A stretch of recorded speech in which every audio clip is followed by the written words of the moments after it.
Olá pessoal, hoje vamos falar então dos macrofungos. Bom, os macrofungos então eles estão dentro de Basidiomycota e de Ascomycota, que são dois grandes filos, com mais de 95% das espécies conhecidas até agora no reino dos fungos, e dois filos que são grupos irmãos e pertencem ao sub-reino de Cária, ok? Os macrofungos dentro de Basidiomycota e Ascomycota estão especificamente em Agaricomycotina, nesse subfilo, e nesse outro subfilo, Pesidiomycotina, respectivamente, certo? O fato da gente conhecer mais Ascomycota e Basidiomycota também tem a ver por conta do histórico de estudo dos fungos, Obviamente que a micologia começou pelo estudo e pela classificação dos macrofungos. Então, a gente tem um conhecimento maior, uma facilidade maior de estudar macrofungos, historicamente falando, e tem um número maior de taxonomistas, de especialistas na micologia que estudam os macrofungos, Mas, obviamente, que não existem somente macrofungos em Basidiomycota e Ascomycota, Tem outros subfilos, tanto em Basidiomycota quanto em Ascomycota, que apresentam representantes microscópicos extremamente importantes, e esse também é um motivo pelo qual Ascomycota e Basidiomycota são muito conhecidos,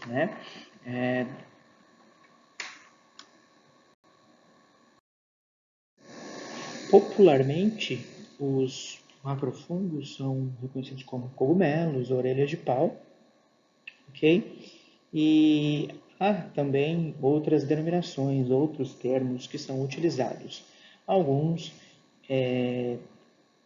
conhecidos, outros não tão conhecidos, alguns com aplicação mais regional e outros com essa aplicação um pouco pejorativa, Porque os fungos, essas estruturas, como elas aparecem e somem muitas vezes, têm uma mística por trás, mas na verdade isso nada mais significa do que a forma da biologia desses organismos se comportarem, Mas a gente vai falar um pouquinho mais para frente sobre isso. Bom, os macrofungos de fato são muito diversos, Tem uma grande variedade de formas, ocupam diferentes tipos de substrato, aqui como madeira, aqui como o esterco, que está no piso, no chão da floresta, Tem outros fungos que não necessariamente são sapróbios, eles podem ser simbiontes, como é o caso dos ectomicorrizas, que estão associadas com raízes de plantas, E apresentam, como eu disse, uma grande variedade de formas e de estratégias de dispersão dos esporos, Aqui tem dois exemplos diferentes de estratégia de dispersão dos esporos. Okay? Do lado esquerdo aqui, a gente vê um fungo, Podaxis pistilaris, que, na verdade, apresenta uma liberação passiva dos esporos. Isso significa o quê? Significa que ele depende de efeitos externos, de choques mecânicos, como a chuva, como um animal, ou mesmo a própria deteriorização por conta da estrutura reprodutiva, com o tempo, para que os esporos possam ser liberados no ambiente. Já esse outro aqui é um representante do grupo de fungos que tem uma liberação ativa dos esporos, ou seja, inclusive essa região aqui, que são a região das lamelas, que a gente chama de himenóforo, é a região onde são produzidos os esporos. Em um momento do desenvolvimento dessa estrutura aqui, essas lamelas elas ficam fechadas, enclausuradas. Quando os esporos estão prontos para serem liberados, ou seja, eles estão maduros, aí então esse cogumelo ele se abre e expõe essa região do himenóforo. Então, há, na verdade, uma ejeção dos esporos no ambiente tá? Que é o que a gente chama de liberação ativa. Tá?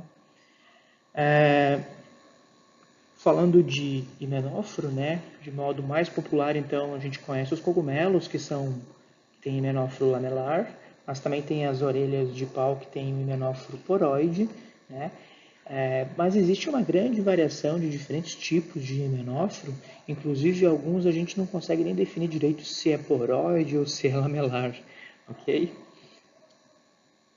E para mostrar, então, aqui tem uma orelha de pau, né, crescendo sobre a madeira, tá?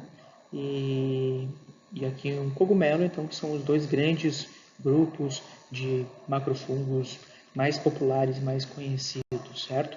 Mas isso não quer dizer que não existam outras formas diferentes dos cogumelos e das orelhas de pau. Bom, aqui a gente também tem um representante dos fungos de liberação passiva, né? Ou seja, que depende de agentes externos para a liberação dos esporos quando eles estiverem maduros, certo? São os populares, os conhecidos puffballs, ou os fungos gastromicetos, né? Esse outro aqui é um cogumelo que, em algum momento do seu desenvolvimento, ele expõe, de certa forma, o himenóforo lamelar, tá? No entanto, a estratégia de liberação dos esporos desse fungo é um pouquinho diferente, porque essa parte superior aqui do cogumelo, que a gente chama de pílio, ela derrete. O nome desse processo é deliquescência, tá? Então, a chuva bate aqui e leva esses esporos junto com, né, para longe pela terra. Tá? Aqui a gente tem uma orelha de pau, né? Com uma coloração característica da maioria das orelhas de pau, não são cores muito vibrantes, né? E a gente tem alguns exemplos de cogumelos com uma coloração bem vibrante, né? A maioria dos fungos que tem essa coloração vibrante são cogumelos. E essa coloração não necessariamente significa toxicidade, certo? Obviamente que na natureza a coloração vibrante ela tem um efeito de atração ou de repulsão, né? Então ela está passando alguma informação para alguém, certo? São, na verdade, estratégias que os fungos acabaram acumulando no processo evolutivo, né, de atrair dispersores de esporos ou de repelir possíveis organismos aí, tá? Para micofagia, por exemplo. Enfim, então, a gente vê com frequência, principalmente nas regiões tropicais, muitos desses fungos bem coloridos, muito bonitos, tá? Outros fungos, na verdade, têm uma lembrança para a gente, né? Por exemplo, esse fungo aqui que se chama Auricularia fuscosuccinea, né? É uma espécie que é muito, de certa forma, comum, ocorre com certa frequência aqui no nosso país e recebe esse nome auriculária principalmente por conta dessas reentrâncias que lembram as reentrâncias da orelha que a gente tem, né? Então por isso que levam esse nome auriculária. Aqui eu só gostaria de lhe fazer uma lembrança de que, de modo geral, a gente tem pavor ou não gosta de nomes científicos, né? Mas também, de modo geral, os nomes científicos, eles são autoexplicativos, eles dão informação para a gente por que tem esse nome.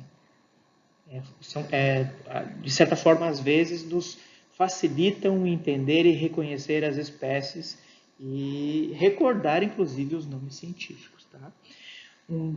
Muitos fungos não necessariamente são tão visíveis, né, no ambiente. Tá?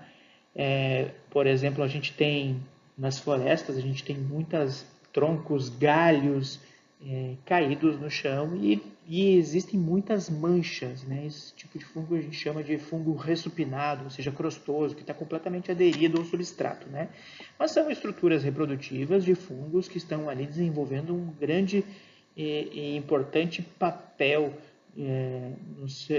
no ecossistema, né? Então são serviços ecossistêmicos importantes, né, na ciclagem do carbono, por exemplo, tá? E e representam uma grande diversidade ainda não conhecida, né? Um dos motivos é porque são muitas vezes difíceis de serem observados, reconhecidos e não apresentam muitas morfologias macroscópicas, né? Como, por exemplo, os cogumelos ou até mesmo as orelhas de pau. Tá? Bom, o Amanita muscari eu tenho certeza que todos aqui conhecem, já ouviram falar desse fungo ou já viram esse fungo na natureza, no ambiente natural, né? Numa plantação de pinos, por exemplo, ou lembram, têm uma memória afetiva com essa espécie, com esse fungo vermelhinho, com manchas brancas na superfície superior do seu pilho, né? É, por quê? Porque devem lembrar de desenhos, de filmes, né? Então, é um fungo bem popular, conhecido. No entanto, a Amanita muscari aqui na nossa região, ela é uma espécie exótica e ela foi introduzida junto com o pinus, tá? Essa espécie ela é ectomicorrízica e ela tem uma relação simbiótica mutualista com o pinus. Isso quer dizer que a estratégia de obtenção de energia dela é através dos carboidratos que vêm da fotossíntese da planta, né? E em contrapartida, é mutualista porque em contrapartida ela também amplia de modo significativo a área de absorção de água, de nutrientes para o pinus, tá? Então, juntos, o Amanita muscari e o pinus, eles são grandes amigos e muito provavelmente, né, essa parceria confere a eles uma alta capacidade de resistência no ambiente, tá? E muito provavelmente também por conta dessa relação micorrízica, né, eles têm uma alta capacidade adaptativa, tá? Então, juntamente com o pinus, o Amanita muscari pode também ser considerado uma espécie invasora, tá? De ambientes naturais. Bom, assim como a gente tem nomes fáceis para algumas espécies, para outras espécies de macrofungos a gente ainda não tem nomes tão fáceis, tá? Porque existe ainda uma grande quantidade de espécies ainda não descritas, né, ou não são tão populares, certo? Algumas são mais robustas, bem proeminentes, solitárias, outras podem ocorrer em ambiente mais críptico, ou seja, lá no meio da floresta, né, escondido, mas podem crescer agrupados assim, como esse cogumelo, que é o decompositor de madeira. Tá? Existem algumas espécies que são bem visíveis e que não estão necessariamente lá no meio da floresta, escondidos, né? É o caso dessa espécie que se chama Pycnoporus sanguineus. Tá? Ela recebe esse nome porque aqui na superfície inferior apresenta pequenos poros, pycnoporos, né? Que são os poros do himenóforo, tá? dessa orelha de pau. E sanguíneos por conta dessa coloração, meio alaranjada, meio avermelhada. Né? Na verdade, essa coloração é por conta de uma substância, de um pigmento que se chama cinabarina, tá? Que tem efeito antibiótico, certo? E confere a esse fungo a capacidade de resistir a ambientes ensolarados, muito expostos. Tá? Então, é uma substância bem importante para fazer com que essa espécie consiga degradar matéria orgânica, madeira, exposta em ambientes que muitas vezes não tem muita umidade. Né?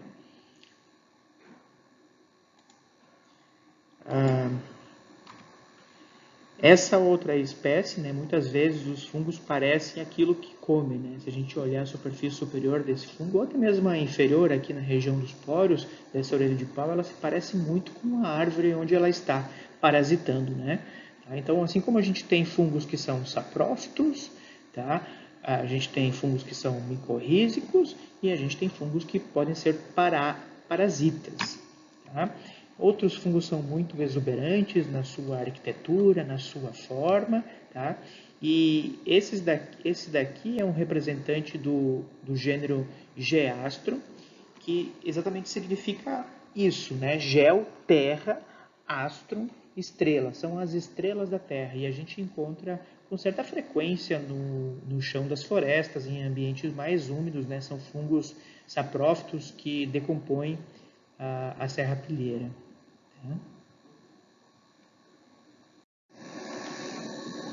Bom, como eu já falei em algum momento, cada espécie de fungo tem o seu nicho, tem a, a sua função no ecossistema. Tá? Então, os fungos eles são altamente especializados. Por exemplo, tem algumas espécies que somente você vai encontrar crescendo em esterco. Tá? Outras espécies que você só vai encontrar decompondo folhas lá na serrapilheira. Tem outras espécies que você só vai encontrar em troncos grandes. Tá? Ou outras ainda em ramos muito finos. Ou seja, os fungos eles têm essa capacidade, né, essa particularidade de se especializarem em determinados tipos de substrato, tá, ou de onde eles retiram nutrientes, principalmente falando dos saprófitas, tá, dos fungos que são decompositores. Aqui é o Amanita muscari, certo? Que a gente já falou que é um fungo micorrízico e a gente já disse que a estratégia de obtenção de energia não é na decomposição, é se associando, na verdade, mutualisticamente com a planta, né, e recebendo os carboidratos da fotossíntese da planta e também conferindo à planta proteção e ampliando a área de absorção de nutrientes, de água para a planta. Tá? Então, uma relação benéfica para ambos os organismos, certo? Então, aqui a gente tem sapróbios e aqui a gente tem um simbionte tipo mutualista. Desse outro lado aqui eu coloquei umas figuras de fungos parasitas que são simbiontes também, né? Que estão se relacionando com outros organismos vivos, mas que levam à morte desses organismos, né? Então são parasitas de insetos. Tá?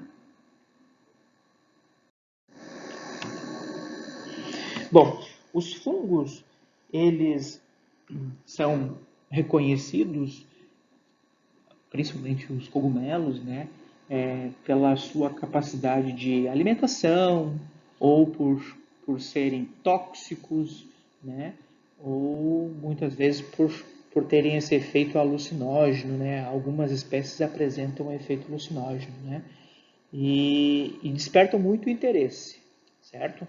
No caso de psilocybe, essa toxicidade pode levar a, a, a, a efeitos de mudança de consciência, né, de quem consome, tá? Mas é um tipo de toxicidade, certo? Uma coisa que eu queria falar especificamente sobre toxicidade é que muitas vezes, como eu já falei antes, a coloração não necessariamente significa toxicidade, mas pode representar. Tá? Então, por exemplo, aqui tem um fungo da espécie Amanita phalloides, que é tóxico o suficiente para matar uma pessoa. Né? Então, são fungos que podem ser mortais. E há muitos exemplos, né, principalmente em países que são micófilos, que buscam fungos silvestres para se alimentar, e há muitos casos de intoxicação. Tá? E muitas dessas intoxicações acabam levando à morte das pessoas, né? Principalmente por conta de algumas substâncias que esses fungos produzem. Né? No caso de amanita, phalloides tem a amanitina, que é um composto muito poderoso que é capaz de parar os rins, o fígado de uma pessoa em poucas horas, para vocês terem uma ideia. Né? Então, acho que uma coisa que é extremamente importante falar aqui é que há que ter muito cuidado com fungos silvestres, tá? E o conselho é: nunca se deve consumir fungos que não se conhece a identidade exata desses fungos, ok? Por outro lado, a gente tem muitas espécies que são comestíveis, né? Na verdade, os fungos que são comestíveis são muito reconhecidos por ser uma fonte de proteína muito rica. Né? Na verdade, uma proteína de fácil assimilação, né? E algumas dessas espécies são consumidas milenarmente em algumas culturas, né? Como por exemplo na Ásia. É, e, e, e, como eu disse, culturalmente são utilizados em países como da Europa, na América do Norte, de uma forma muito frequente, diferentemente da nossa cultura, né? A não ser a cultura dos indígenas que a gente nega há mais de 500 anos, né? Que a gente não tem conhecimento, né? Na verdade, existem alguns trabalhos que mostram que os Yanomamis eles utilizam fungos da floresta para se alimentar. Eles, inclusive, têm um sistema de produção de fungos natural, mas bem interessante. Então, quem tiver interesse, eu acho que é bem bacana buscar essa informação para saber um pouquinho mais. Tá? Mas, como eu estava falando, nesses países que têm uma tradição de cultivo e de alimentação de fungos, né, sejam eles silvestres, sejam eles produzidos, né, há vários estudos que mostram que os fungos, além de ser uma ótima fonte de proteína, na verdade, também podem ter substâncias que são extremamente importantes para a saúde das pessoas, né? Ou seja, esses fungos eles não só servem como suplemento alimentar, como eles podem ser um alimento de cura. Né? Então, tem vários trabalhos já que mostram efeitos antitumor, entre outros, que são bem interessantes, que vale a pena buscar e conhecer um pouquinho mais. Uma coisa muito importante que eu gostaria de deixar bem claro é que essas estruturas reprodutivas macroscópicas, elas na verdade são formadas por hifas, que são os tipos celulares específicos dos fungos, né? Então, essa imagem mostra aqui, né, as hifas dando forma, na verdade, para essa estrutura reprodutiva. Tá? A mesma coisa acontece no cogumelo, tá? Também é formado por hifas, né? Mas essas estruturas visíveis a olho nu, os macrofungos, né, que a gente vê, são estruturas reprodutivas, ou seja, o corpo dos fungos, ou seja, o micélio, a estrutura somática, muitas vezes ela fica escondida no substrato de terra, dentro da madeira, dentro das folhas, da serrapilheira, e a gente não consegue ver. Tá? Então, essa é uma informação bem importante. De modo geral, aquilo que a gente vê é apenas a estrutura reprodutiva dos fungos, tá? Não é a estrutura somática. Aqui, por exemplo, retirando um pouquinho da terra, a gente consegue ver um micélio branco, né? Que deu origem a esses cogumelos aqui. Tá? Esses cogumelos, na verdade, nada mais são do que estruturas produtoras de esporos, tá? E que fazem a dispersão dos esporos. Tá?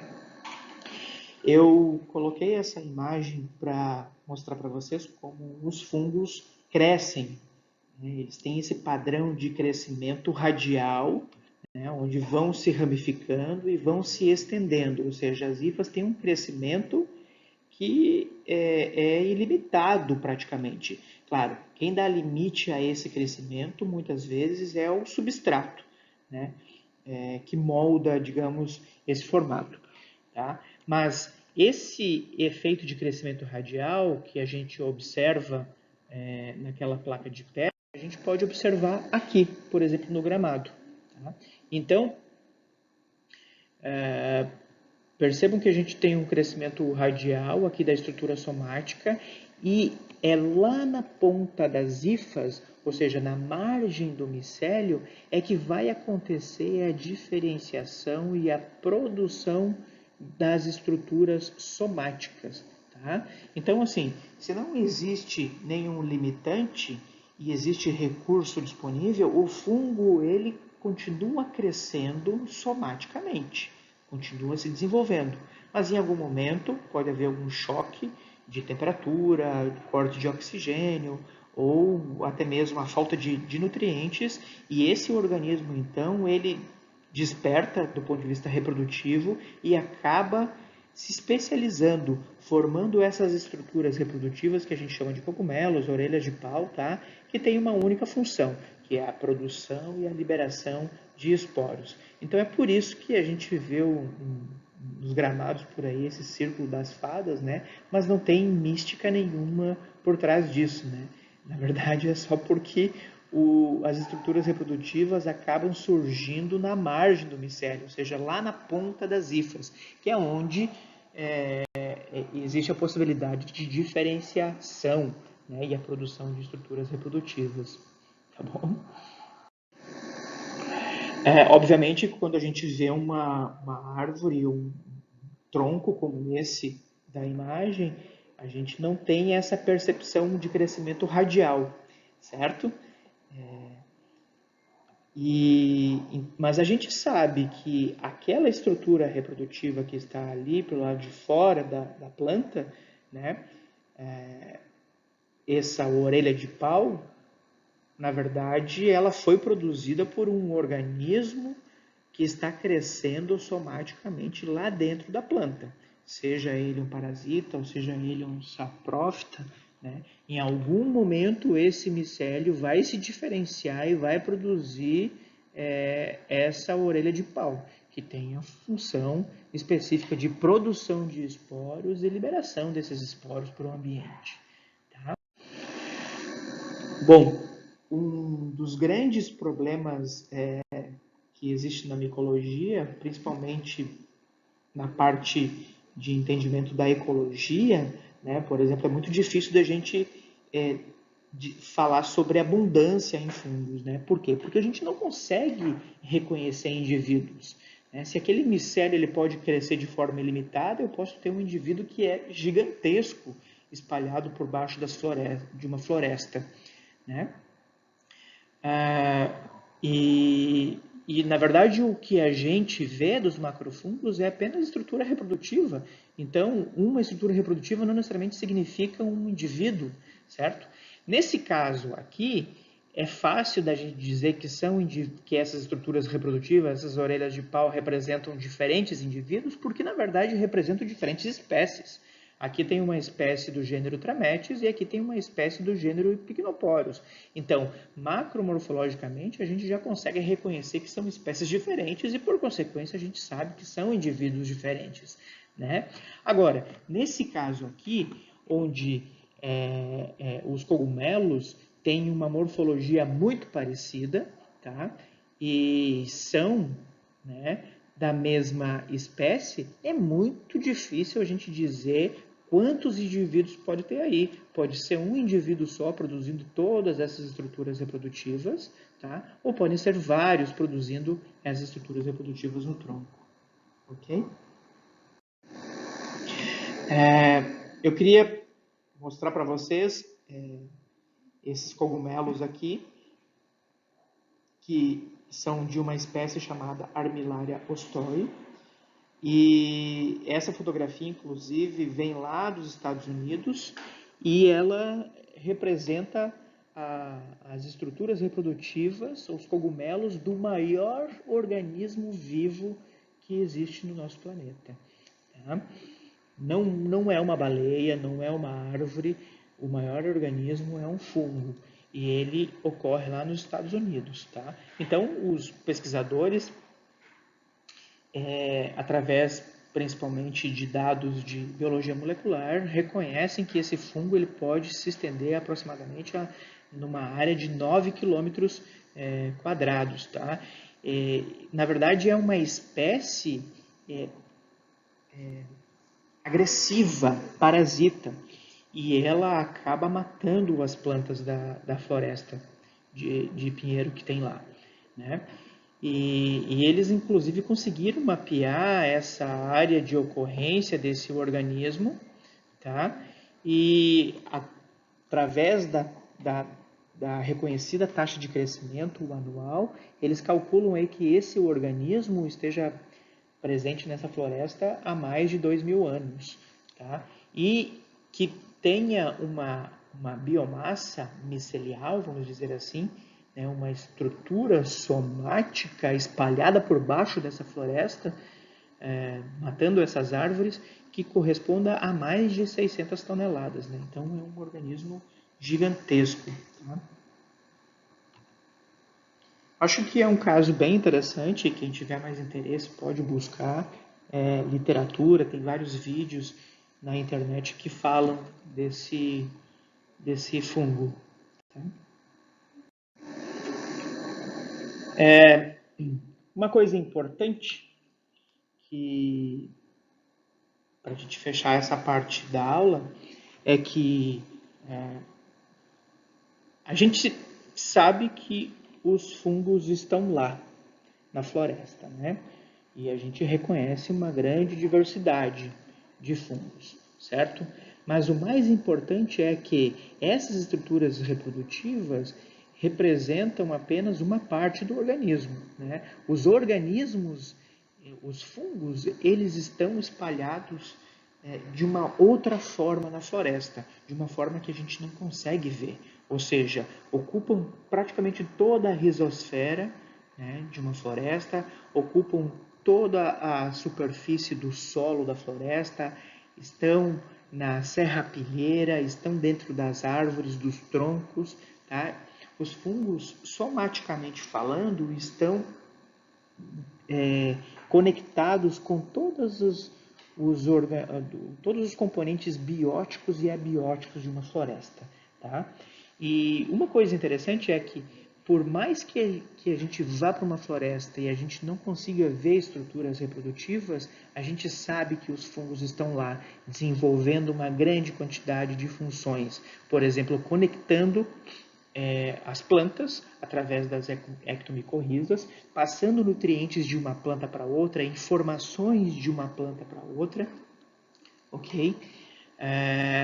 Estão lá decompondo matéria orgânica, seja de serrapilheira, das folhas que caem na floresta ou dos troncos que estão ali em decomposição, ou seja, estão lá desenvolvendo esse serviço ecossistêmico extremamente importante, que é o da ciclagem de nutrientes, né, a ciclagem do carbono, ou seja, na medida em que as plantas de uma floresta fixam carbono, através da fotossíntese, os fungos vão lá e degradam e mineralizam essas plantas, esse tecido vegetal. E então fazem essa ciclagem dos ambientes naturais, essa manutenção dos ambientes naturais. Okay? Bem, pessoal, esses fungos, os macrofungos, eles são cosmopolitas. Isso quer dizer que eles ocorrem em praticamente todos os ambientes, os ecossistemas, biomas, domínios fitogeográficos que ocorrem no nosso planeta, tá? Então, claro que dependendo das condições, vai existir algumas espécies, né, que só existem naqueles ambientes, ou seja, os ambientes, principalmente aqueles mais extremos, eles acabam selecionando, né, uma diversidade particular, endemismos, né? Então, mas os macrofungos, de modo geral, existem em todos os tipos de ecossistema, né? Todos os ambientes, né? Estão muito bem distribuídos pelo planeta todo. Okay? A funga, então, como eu falei agora há pouco, ela acaba variando, né? A sua composição, a sua diversidade varia no espaço e no tempo. O que eu quero dizer com isso? Eu quero dizer que como a fauna e a flora são diferentes em diferentes ecossistemas, em diferentes ambientes, né? Por exemplo, no mangue a gente tem uma composição de animais e de plantas que é diferente da composição de animais e de plantas de uma restinga, né? Ou de outros ecossistemas, de outros domínios fitogeográficos, tá? Então, se isso acontece para a fauna e para a flora, também vai acontecer para a funga. Ou seja, esses diferentes ambientes, ecossistemas, acabam hospedando uma diversidade diferente também de fungos, certo? Uma composição diferente, né? Eu nem estou falando aqui apenas de riqueza, né? Pode ser, claro, que em alguns ambientes tenham mais espécies e em outro ambiente tenham menos espécies. Mas a composição, ou seja, a diversidade existente no ambiente vai variar. Tá? E essa variação acontece, portanto, no espaço. Tá? É claro que existem algumas espécies que estão distribuídas de uma forma mais ampla, ocorre mais do que um ambiente, 2, 3 ambientes, né? São as espécies que a gente fala que são cosmopolitas, né? Ou que são amplamente distribuídas. Certo? Essa funga, então, ela também acaba variando no tempo. Tá? Por exemplo, o que eu quero dizer com isso? Que em determinado momento, né, em uma estação específica, em determinado ecossistema, você tem uma diversidade ativa. Né? Vou mostrar o exemplo aqui da caatinga, né, que sofre uma alteração bem significativa de uma estação para outra. Tá? É que o ambiente comum, né, de caatinga, quando acontecem as chuvas, a caatinga fica desse jeito. Né? Então, não só as plantas florescem, né, aparecem, mas também animais passam a ficar mais ativos e os fungos também acontecem com os fungos, tá? A mesma coisa aqui na nossa região, aqui na Mata Atlântica, por exemplo, acontece com a floresta estacional semidecidual, né? Quando a perda das folhas do extrato mais emergente das plantas, né? Por isso que ela se chama estacional semidecidual, ou seja, parte da floresta perde as folhas. Então há um input de carbono na serrapilheira dessa floresta que vai mexer com certeza com a biodiversidade existente ali. Né? Então a funga, ela, assim como a fauna e a flora varia no espaço, também varia no tempo. Tá? Bom, para encerrar então nossa aula, eu quero dizer que quando tivermos aulas práticas, a gente vai ter a oportunidade de fazer uma expedição de campo, tá? Para aprender como reconhecer os organismos no ambiente, o que coletar, né, de material, de informações, tá? Sobre os materiais naquele ambiente, né? A gente também vai aprender como preservar essas amostras e depois a gente vai trabalhar isso em sala de aula, né, durante as nossas aulas práticas, né, para reconhecimento das diferentes regiões anatômicas dos macrofungos, certo? E também para aprender um pouquinho sobre qual é a terminologia mais adequada, certa, que a gente tem que utilizar para os fungos. Né? Uma coisa que eu já quero deixar claro desde agora é que os esporomas, tá, de ascomicota e de basidimicota, eles devem ser chamados pela terminologia correta, que é ascoma, basidioma. A gente até pode encontrar na literatura ascomata, basidiomata, não tem problema. Tá? O que a gente não pode utilizar é uma herança, né, uma terminologia que vem lá da época em que os fungos eram tratados como plantas.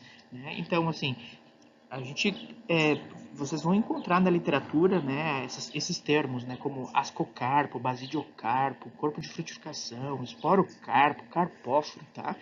Mas, como os fungos representam uma linhagem independente, tá? E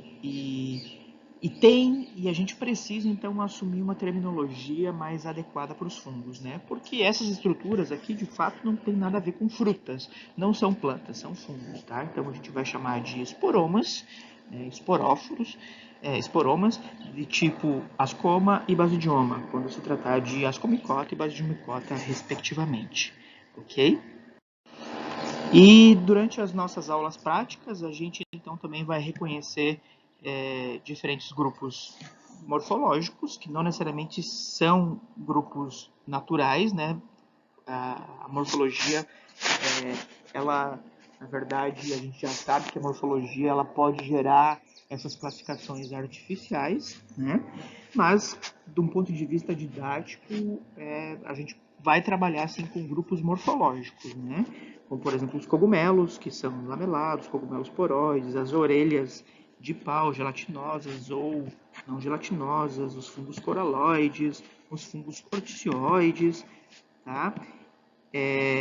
entre outros fungos que a gente vai encontrar, né, possivelmente no nosso campo, ou que a gente vai apresentar de material para vocês, que a gente tem na nossa coleção didática, né, como faloides, como os gasteroides de modo geral, né, alguns discoides, alguns ascomas diferentes e muito particulares, muito conhecidos, né?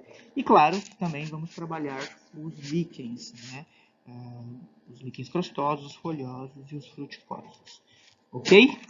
Então, a partir do material que a gente coletar e do material que a gente tiver em sala de aula, a gente vai fazer descrições, a gente vai montar chaves de identificação, certo? E vocês, inclusive, vão os materiais que vocês coletarem, vocês vão poder passar em chave e buscar, identificar, determinar as espécies. Tá bom? Um abraço e até a próxima aula.